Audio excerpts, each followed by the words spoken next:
रीना, संगीता और सुनील 3 दोस्त थे।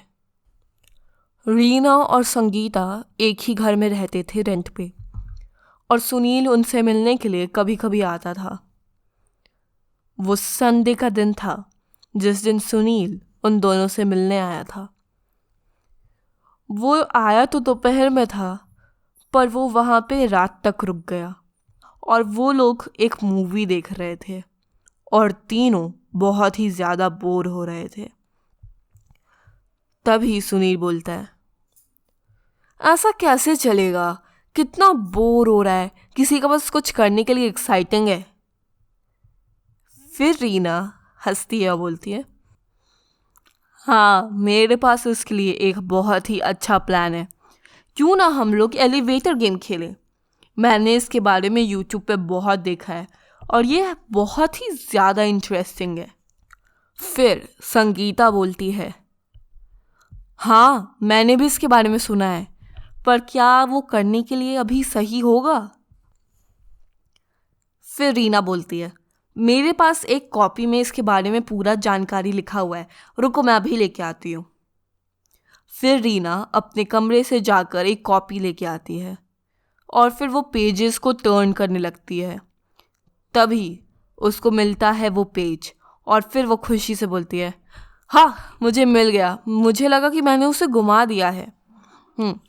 तो इसके हिसाब से ये गेम हमें 12 से 3 बजे के बीच में खेलना चाहिए, और क्योंकि अभी 11:30 हो रहा है तो हमारे पास इनफ टाइम है कि हम लोग वहाँ पे पहुँच सके।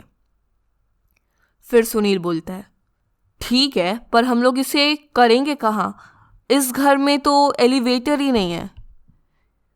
फिर रीना बोलती है, अगर एलिवेटर होता भी तो हम लोग यहाँ पे नहीं कर सकते थे, क्योंकि इस गेम को करने के लिए चाहिए एक डरावना जगह जो कि कई सालों से खाली पड़ा हो, और ऐसी जगह मैं जानती हूँ, हमें वही चलना चाहिए, बस वहाँ का एलिवेटर काम करे। संगीता बोलती है, चलो तुम दोनों कार में बैठ जाओ, हम लोग चलते हैं, कहाँ चलना है। तभी रीना बोलती है, गाड़ी मैं चलाऊंगी क्योंकि मुझे ही पता है वो जगह कहाँ है।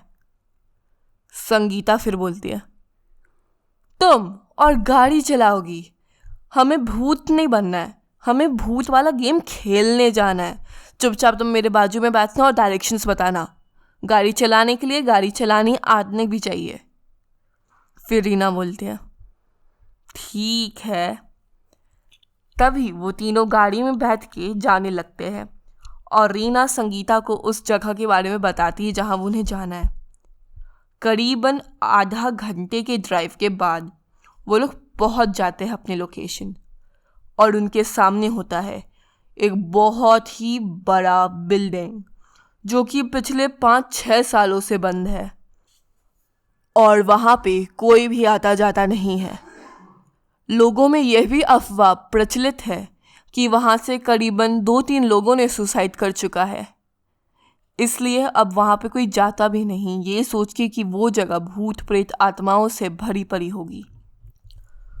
तभी सुनील उस लंबे बिल्डिंग को देखते हुए बोलता है, रीना, पक्का यही वो जगह है जहाँ हमें आना था। रीना बोलती है, क्यों, तुम्हें डर लग रहा है? अगर तुम्हें डर लग रहा है तो ये तो उसके लिए परफेक्ट जगह है।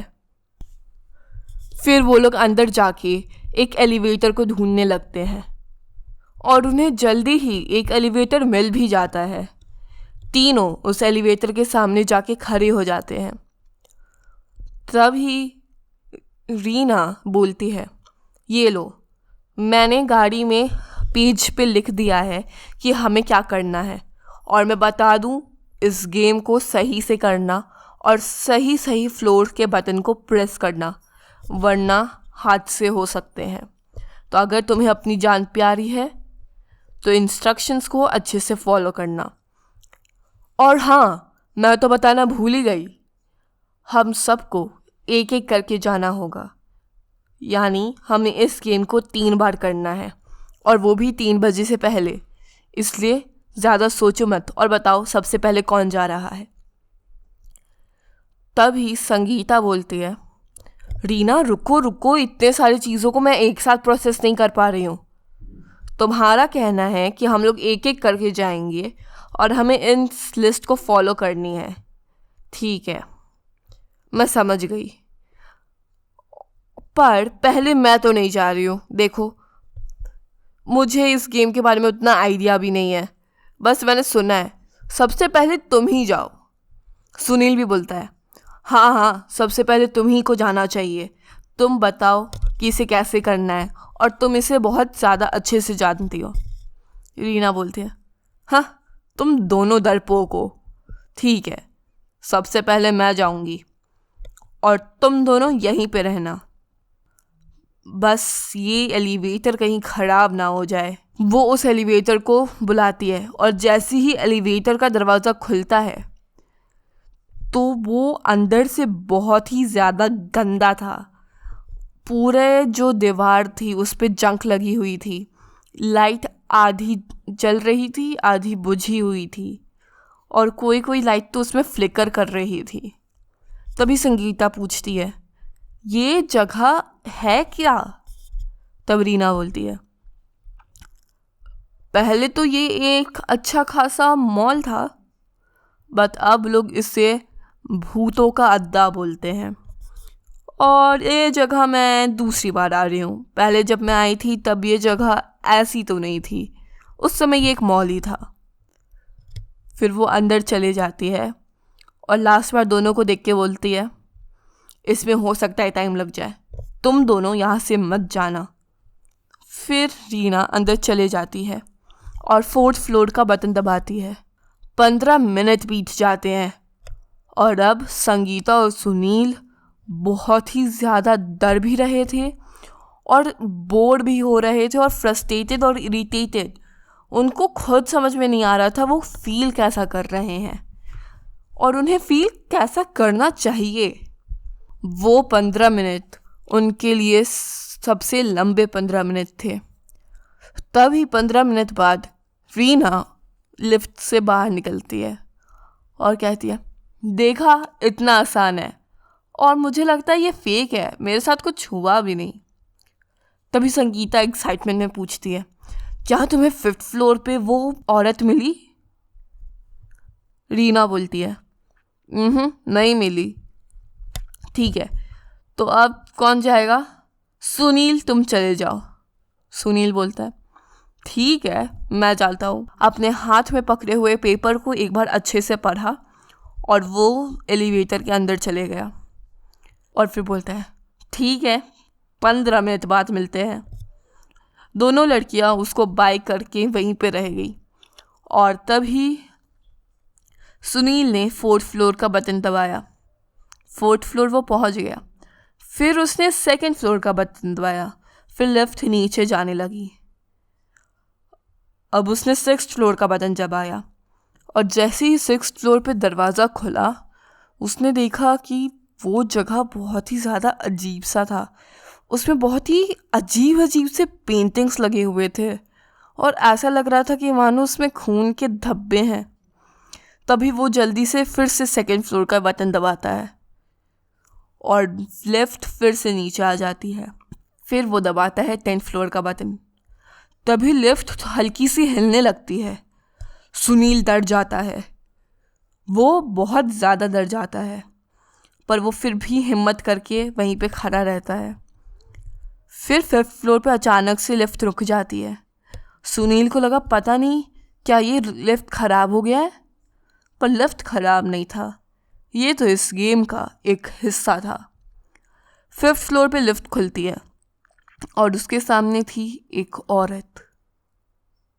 उसके काले लंबे बाल थे, लाल ड्रेस, लाल लिपस्टिक और उसके सर पे एक टोपी थी। वो बहुत ही ज़्यादा अजीब सी लग रही थी। उसकी जो स्किन थी वो पूरी सफ़ेद थी। सुनील देख के बहुत डर गया और वो कुछ बोल भी नहीं सका। तभी वो औरत अंदर आके उसके बाजू में खड़ी हो गई। सुनील बहुत ज़्यादा ही डरा हुआ था और उसमें इतनी हिम्मत भी नहीं थी कि वो उस औरत से कुछ पूछे। वो बस 10th फ्लोर जाके वापस से नीचे आना चाहता था और वो पूरी कोशिश कर रहा था कि वो उस औरत की तरफ ना देखे, वरना किसे पता क्या हो जाएगा। 10th फ्लोर आता है और वो औरत उस फ्लोर पे उतर जाती है। सुनील अब अगला बटन दबाने ही वाला था कि तभी लिफ्ट बंद हो जाती है। सुनील डर गया और वो लिफ्ट के बाहर निकल गया, इससे पहले लिफ्ट का दरवाज़ा बंद हो जाता और वो लिफ्ट में कैद हो जाता। जैसे ही वो 10th फ्लोर पे उतरा, वो देख के आश्चर्यचकित हो गया। वो जगह अजीब सी थी, काली, एकदम काली, बाकी सारी फ्लोर से एकदम अलग। वो वहाँ पे घूमने लगा और एक सीढ़ी ढूंढने लगा। वो घूम ही रहा था, तभी उसे ऐसा लगा कि उसके पीछे से कोई निकला। जब वो पीछे मुड़ के देखा तो उसके पीछे कोई नहीं था। उसको अजीब अजीब सी आवाज़ें सुनाई दे रही थीं, खस फस खस फस खस फस फस। पर जब भी वो उसे सुनने का कोशिश करता, वो आवाज़ धीमी होती जाती और वो कुछ नहीं समझ पाता। वो ढूंढने लगा, तभी उसको एक जगह एक हड्डी दिखी। वो डर गया कि 10th फ्लोर पे हड्डी क्या कर रही है। और जब उस रूम के अंदर गया वो, तो उसने देखा कि वहाँ पे हड्डियों का ढेर है। वो डर गया, उसे समझ नहीं आया। उसे लगा जो भी ये गेम खेलता है वो यहाँ पे हमेशा हमेशा के लिए फंस जाता है। पर फिर रीना नीचे कैसे आ गई थी? कहीं उसने ये गेम सही से खेला नहीं, या फिर वो नाटक कर रही थी? उसके दिमाग में ढेर सारे क्वेश्चंस थे। पर फिर उसने सोचा कि अभी उसे कैसे न कैसे करके यहाँ से निकलना पड़ेगा। वो जैसे ही उस रूम से निकल के आगे बढ़ा तो उसको कुछ लोगों की वॉलेट्स मिले और उसमें उनके फ़ोटो थे।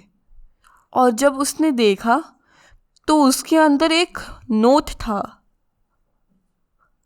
और उस नोट में लिखा हुआ था कि उसे क्या क्या सामान खरीदना है, पर उसमें डेट परसों की थी। उसे लगा कि हो सकता है कोई यहाँ पे खेलने आया हो ये गेम सामान खरीदने के बाद या फिर सामान खरीदने से पहले, उसे क्या पता। वो हद से ज़्यादा डर चुका था और ऊपर से वो आवाज़ें, और ऐसा उसे लग रहा था कि कोई उसे हर समय देख रहा है। वहाँ उसके आसपास की चीज़ें अचानक से अपने आप ही गिर रही थीं, पर वहाँ पे कोई था नहीं। वहाँ का वातावरण बहुत ही ज़्यादा ठंडा था, जबकि गर्मी का मौसम था। उससे कुछ समझ नहीं आ रहा था। तभी वो सोचता है कि मुझे फिर से लिफ्ट के पास जाना चाहिए। हो सकता है कि कुछ चमत्कार के कारण वो लिफ्ट फिर से काम करने लगी हो। वो लिफ्ट के पास जाता है, पर उसको जाने का रास्ता नहीं मिलता। उसको उस रास्ता को ढूंढने के लिए ही बहुत ज़्यादा समय लग जाता है। जैसे तैसे करके वो उस रास्ते पे पहुंच जाता है और बीच बीच में उसे ऐसा लगता है कि कोई उसे वहाँ से जाने से रोक रहा था, पर कोई था नहीं वहाँ पे। बस थी तो अजीब अजीब सी आवाज़ें और चीज़ें गिरने की आवाज़ें, कहीं पे हड्डियाँ तो कहीं पे किसी का छूटा हुआ सामान।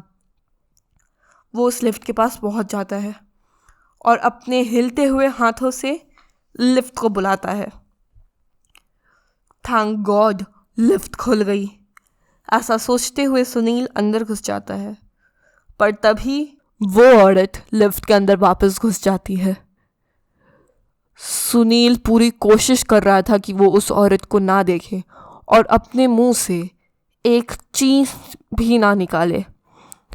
उसने उस चिट में जैसा लिखा था वैसा ही फॉलो किया। अभी उसने 2nd फ्लोर दबाया, फिर उसने 6th फ्लोर दबाया, 6th फ्लोर से उसने 2nd फ्लोर फिर से दबाया, फिर आखिर में उसने 4th फ्लोर दबाया और फिर 1st फ्लोर। पर इस पूरे जर्नी में उसे ऐसा लगा कि वो औरत गायब हो गई है। जैसे ही वो फर्स्ट फ्लोर पहुंचा और बाहर निकल के पीछे मुड़ा तो फिर उसने देखा कि वो औरत वहाँ पे नहीं थी।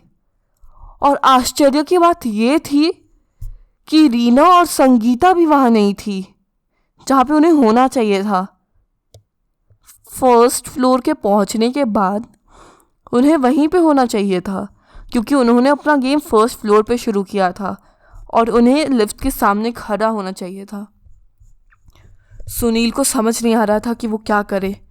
वो वहाँ से बाहर निकलता है तो देखता है कि कार भी वहाँ नहीं है। वो अपने पॉकेट्स में अपने फ़ोन के लिए सर्च करता है पर उसके पास उसका फ़ोन भी नहीं था। उसने उसे कार ही में छोड़ दिया था। सुनील को अब बहुत ज़्यादा डर लग रहा था।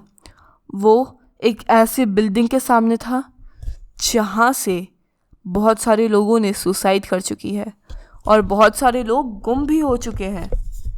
आखिर वो सारे सामान थे किसके? उन्हीं लोगों के जिसने ये गेम खेलने की कोशिश की है। सुनील पैदल पैदल वहाँ से चलता है और वो फिर मेन रोड पे पहुँच जाता है और वहाँ से एक टैक्सी करके वो फिर से रीना और संगीता के घर पहुँच जाता है। पर जब वो रीना और संगीता के घर पहुँचता है तो वो देखता है कि दरवाज़ा तो बंद है और दरवाजे पे ताला लगा हुआ है। उसे खुद समझ नहीं आता, ना ही उसका फ़ोन था और ना ही उसका दिमाग चल रहा था कि उसे करना क्या चाहिए। और उसके पास जो भी बचे हुए पैसे थे वो उसने उस टैक्सी ड्राइवर को दे दिए थे। अब उसे कुछ समझ नहीं आ रहा था। फिर वो उनके पड़ोसी से पूछता है कि रीना और संगीता कहाँ हैं। तब पड़ोसी बोलते हैं, तुम नहीं जानते? रीना संगीता तो 1 महीने पहले ही घर छोड़ के चले गई हैं। तुम भूल गए क्या? उन्होंने तो तुम्हें फ़ोन करके भी बताया था। सुनील को कुछ नहीं समझ आ रहा था। ऐसा कैसे हो सकता है? अभी कुछ देर पहले दोनों उसी के साथ थी। तभी अलार्म बजती है और सुनील जग जाता है और फिर उसे पता चलता है ये तो एक डरावना सपना था। ये मेरे साथ क्या हुआ? पर जैसे ही वो उठ के अपने आसपास देखता है तो वो उसी बिल्डिंग में था, 10th फ्लोर पे। सुनील डरा हुआ था। उसे समझ नहीं आ रहा था क्या वो एक लूप में फंस चुका है। वो 10th फ्लोर पे फिर से कैसे आ गया? या फिर उसके साथ कुछ मजाक चल रहा है? ये कैसा बकवास मजाक है?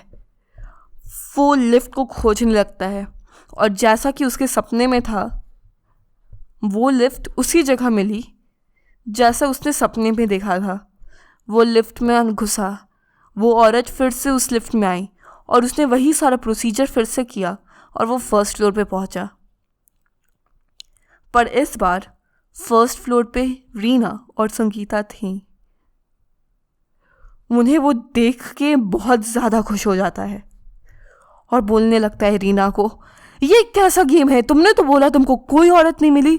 मुझको वो औरत 3-4 बार मिली और मैं उस 10th फ्लोर में पता नहीं बेहोश भी हो गया और मैंने पता नहीं एक अजीब सा सपना देखा। तब रीना बोलती है,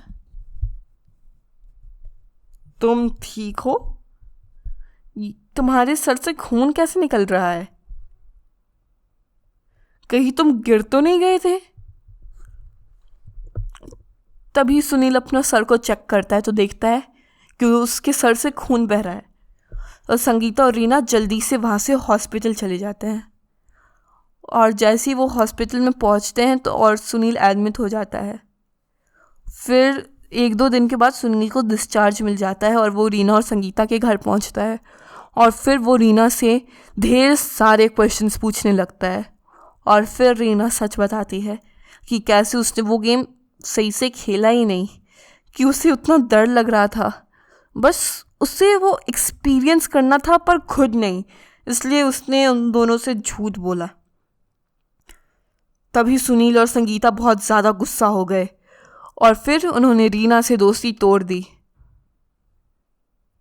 तो कैसी लगी आपको ये कहानी? डू कमेंट डाउन बिलो और ऐसी ही और कहानियाँ सुनने के लिए हमारे चैनल को सब्सक्राइब करें।